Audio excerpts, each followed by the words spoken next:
Bonjour à tous, Samuel Bibot micro. Bienvenue dans The Process, mon podcast sur la créativité artistique, qu'elle soit littéraire ou autre. Pour ce 5e épisode, nous allons parler de Pélac, mon 4e livre, de magie et de psychologie. Pélac est le 2e tome de ma grande saga Dans l'ombre de la montagne. S'il reprend exactement là où les idoles brisées s'étaient arrêtées, le roman opère un virage important en termes de genre. Techniquement, on pourrait encore le voir comme un polar, car l'enquête menée par Joshua, Maria et le reste de la bande suit son cours, dans la petite ville de Siska en Oregon. Mais les prémices plantées dans le premier volume s'épanouissent pour mieux révéler que l'histoire a une nature bien différente. Dès les premières pages, il n'y a pas de doute possible. Pélac est un livre fantastique. Pour cet épisode tournant vaguement autour du livre, on va explorer des analogies troublantes entre créativité, spiritualité et psychologie. Il est découpé en plusieurs parties. Dans la première, je vais parler du livre, de l'origine de ma fascination pour l'ésotérisme et comment ça s'est manifesté dans mon écriture. Dans la seconde, on parlera de constellation familiale et de moyens de stimuler la créativité qui fleurent bon le chamanisme. Dans la troisième, on parlera de Jung, de sa vision du schéma directeur derrière la vie de l'homme et donc de l'écrivain. Pour les parties 4 et 5, on va se pencher sur l'hypnose, d'abord comme une mine d'inspiration pour rendre notre écriture plus saisissante, puis comme une méthode puissante pour régler des conflits intérieurs. Méthode inspirante pour comprendre ce qui se joue quand on écrit nos personnages et leurs relations. Puis, on terminera par expliquer pourquoi Satan est votre meilleur ami quand vous écrivez. Ouh. Maria Coaron, même si elle n'avait pas nécessairement le plus grand nombre de pages, était la star du premier volume. Dans les chapitres où l'on adoptait son point de vue, on le faisait à la première personne. Mais pour cette suite, elle rejoint le reste des personnages pour une narration à la troisième. La star est un des autres protagonistes, mort à la fin du premier volume, et qui revient maintenant sous la forme d'un esprit errant. Pélac, à défaut de découvrir les coulisses de l'intrigue, nous permet de passer de l'autre côté du décor, le plan astral où se côtoient rêves, amérantes, souvenirs, démons et merveilles. Le roman garde les pieds sur terre, mais maintenant il a la tête très très haut dans les cieux. Les personnages continuent de vivre leur petite vie de grands adolescents, mais les enjeux internes laissent place à d'autres bien plus concrets, alors que l'horreur à la source de toutes les disparitions étend une ombre de plus en plus grande et épaisse. Comme j'ai pu le mentionner dans l'épisode 2, dédié au sel de la Terre, cette petite plongée dans le monde des témoins de Jéhovah, ça va faire plus de 40 ans que ma mère est rentrée dans cette secte. Ce choix de réorientation religieuse ne doit rien au hasard. Il y a bien des manières de vivre une religion quelle qu'elle soit. On minimise certaines parties de la loi et on en amplifie d'autres. Pour moi, d'où je suis maintenant, ma mère avait la rage contre les faux idoles, les hommes politiques, les croyances creuses, les lieux communs à vomir débités ad nauseam par les esprits médiocres, les religions infestées de pédophiles, de criminels et d'hypocrites, le racisme ouvert ou systémique, tous ces bergers qui disent vouloir nous guider, mais qui ne font que nous plumer, qui violent notre innocence et notre crédulité. J'ai passé mon adolescence à croiser le fer avec elle, verbalement, quand nous vivions sous le même toit, et virtuellement, alors qu'ayant pris mon envol, sa voix continuait de m'accompagner partout où j'allais. Je la jugeais sans me rendre compte que j'étais son portrait craché. Là où l'on diffère, c'est qu'elle détruit les idoles de sa vie, pour faire table rase et mieux adorer son Dieu. Moi, dans une sorte de karma instantané pour ma mère, ou pour reprendre son langage, celui qui vit par l'épée mourra par l'épée, je me suis retrouvé porté par son élan, devenu mien, à détruire son Jéhovah comme les autres idoles, faisant de mon Élysée une terre dévastée. Je croyais peut-être qu'en tuant le boss, il y avait un étage supérieur, un niveau auquel je pouvais accéder, mais je n'ai rien trouvé au-dessus. Il m'a fallu bien du temps pour comprendre que dans ma configuration, le niveau suivant était à l'intérieur, mais aussi symétriquement par rapport au plan d'existence, il est caché derrière chaque chose. Il est la toile sur laquelle le monde se voit peint, nouveau et ancien à chaque instant. Pour revenir à ma mère, elle est obsédée par la recherche d'une médecine au-delà de celle des héritiers des poseurs de sangsues, des lobotomiseurs. Cette médecine qui pourrait être vue comme un centre de triage avant l'acquisition de drogues dealées par Big Pharma. Cette collusion en situation de monopole absolu.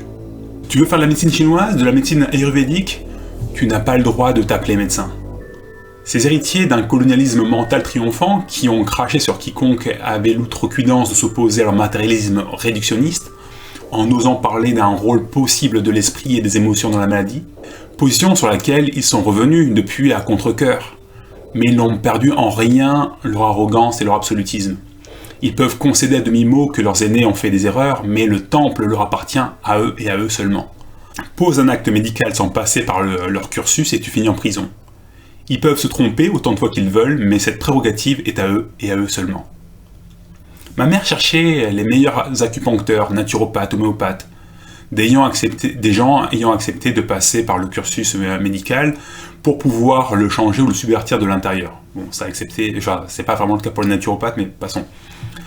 Même si je me suis longtemps gaussé durant mon adolescent de certaines de ses positions anti-scientifiques, comme sa ferme détestation de la théorie de l'évolution, sa démarche m'a préservé. Elle a fait rentrer un appétit immodéré du surnaturel dans ma vie. À travers l'homéopathie, j'ai pu faire l'expérience de médicaments qui, de toute évidence, ne pouvaient avoir un quelconque effet sur l'homme quand on considère leur absence de principe actif. J'ai pu faire l'expérience de remèdes inopérants et d'autres aux effets foudroyants. Placebo, me disaient certains. Tout ça, c'est dans ta tête. Alors, adolescent plein d'hubris, je me suis dit, si je suis capable, par la simple force de mon esprit, d'opérer de tels miracles, je suis un dieu vivant. Un dieu au domaine limité, certes, et ayant des angles morts et effarants, mais un dieu cependant. C'était soit ça, soit les granules étaient bien opérants, et il y avait donc un monde au-delà des confins de ce que l'on perçoit de la réalité. J'aime la science. Mais avec un rien de bon sens et d'épistémologie, on se rend compte que le travail du chercheur, c'est avant tout de trouver des métaphores, des modèles du monde compatibles avec les données du moment. Modèle qui sera vérifié, revérifié à l'aide de protocoles expérimentaux. Et quand les données contredisent le modèle, il est temps d'en trouver un autre. C'est une manière d'opérer particulièrement avisée. Sur la bio écrite et à l'arrière de mes romans, je marque que je suis scientifique de formation. Et en fait, à bien y penser, c'est débile. Oui, j'ai fait de la physique et de la chimie aussi poussé qu'on pouvait le faire à Bac+2, puis j'ai fait aussi des maths aussi poussé qu'on pouvait le faire à Bac+4. Mais est-ce que ça fait de moi un scientifique? Non, si on laisse les maths de côté, qu'est-ce que j'ai fait en physique et en chimie? Je n'ai fait qu'appliquer des formules et les manipulations que j'ai pu faire n'étaient que des applications des principes appris. Je n'ai pas fait de recherche. J'ai avalé les conclusions d'autres personnes et je les ai recrachées et utilisées du mieux que je pouvais. On aurait pu me raconter n'importe quoi, qu'est-ce que j'aurais pu en savoir? Le prof savait et moi j'apprenais. C'était un régime de foi et de soumission. Il n'y avait pas de place pour l'expérimentation à mon niveau. Dans le monde scientifique, il y a une poignée de chercheurs et le reste, même s'ils appliquent à des niveaux pas ridicules, ils sont comme le restant de la population, des croyants et des techniciens. Le monde de la physique, de la chimie et des maths me semble assez neutre. On veut juste développer la meilleure technologie possible. Le monde biologique inféodé à la médecine et les sciences sociales me semble bien plus vulnérable idéologiquement parlant. Quand un chercheur observe un phénomène, le nombre de données à en tirer est vaste. Et si on s'intéresse au vivant, il est infini. Il faut choisir ce que l'on veut garder. On fait un choix qui généralement s'appuie sur des présupposés qui ne seront même pas mentionnés dans le protocole expérimental. Les scientifiques sont des êtres humains, et comme tous les êtres humains, ils sont aveugles aux axiomes qui sous-tendent leurs empreintes et leur éducation, tant et si bien qu'ils peuvent se retrouver à tourner en rond. Ils ne gardent que ce qui les intéresse pour valider ce qu'ils croient être vrai. Si on ne fait pas attention, la science ne fait que refléter notre idéologie, la nôtre ou celle des groupes d'intérêt qui nous ont cooptés et payent pour faire tourner nos laboratoires. Les expériences coûtent cher, donc les scientifiques travaillant de manière indépendante sont extrêmement rares. Et même si malgré les difficultés rencontrées, ils arrivaient à prouver quoi que ce soit, pour pouvoir se faire entendre, ils doivent se faire publier et être validés par leurs collègues dont la voix reflète les consensus en cours et intérêts de certains groupes. Dit comme ça, voilà qui fait leur bon la théorie conspirationniste. Mais ce n'est pas l'objet du propos. Je pense que tout système a une tendance naturelle à se répliquer à tous les niveaux.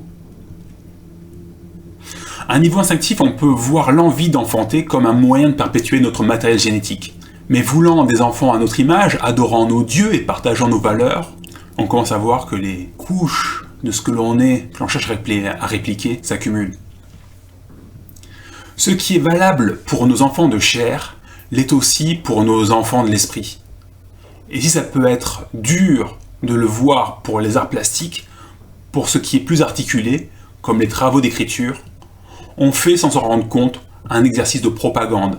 Derrière nos histoires originales, il y a des choses de notre monde intérieur qui sortent.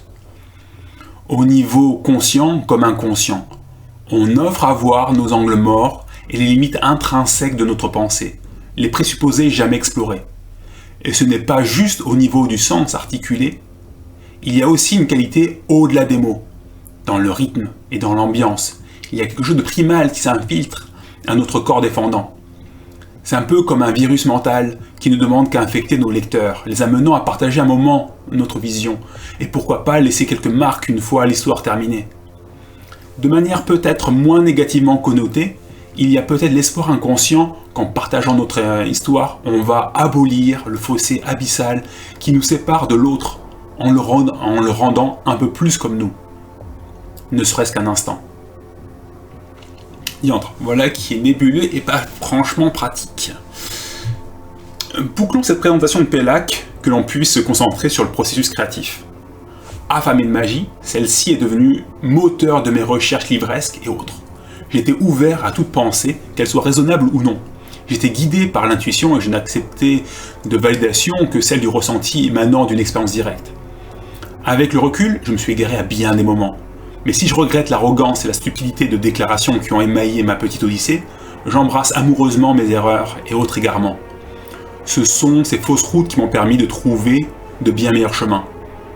Pellac, comme les livres qui suivent, sont les héritiers de cette quête. C'est un laboratoire où j'ai pu faire beaucoup d'expériences mentales, jouer et faire s'entrechoquer dans ce monde fantastique des observations, le fruit de recherches, de certaines lectures, expériences, avec de purs fantasmes. Mais ça ne s'arrête pas là. Cet amour de la magie vient s'infiltrer aussi dans ma vision du processus créatif lui-même, et c'est ce que l'on va voir dans les sous-épisodes qui suivent. Je tiens juste à faire une petite remarque. Là, on peut avoir l'impression que je viens de taper assez fort sur la médecine. Personnellement, je n'ai jamais eu le moins de problèmes avec un médecin. J'ai toujours eu affaire avec des gens cool, compétents, humains et bien disposés. C'était des gens choisis sur le volet, cooptés en amont. Et mes emportements sont plus relatifs à des histoires entendues, de l'information de seconde voire de troisième main. Des témoignages de gens qui ont été charcutés sur la table d'opération, des gens qui ont eu le malheur de mettre leur médecin en face des limites de leurs compétences et qui ont eu le droit à des remarques cinglantes, voire insultantes. Et de toute façon, si je devais avoir de la colère contre quelqu'un ou quelque chose, ça serait plutôt contre l'ordre des médecins et la manière dont ils traitent toutes les voies dissidentes et qui empêchent les praticiens qui, travaillant dans le monde réel année après année, vont voir leur vision progressivement diverger de ce qu'on a pu leur enseigner. Voilà, donc c'est la fin du segment. Pour le prochain, on va se pencher sur des petites techniques pour capter l'imagination et développer sa créativité. À bientôt!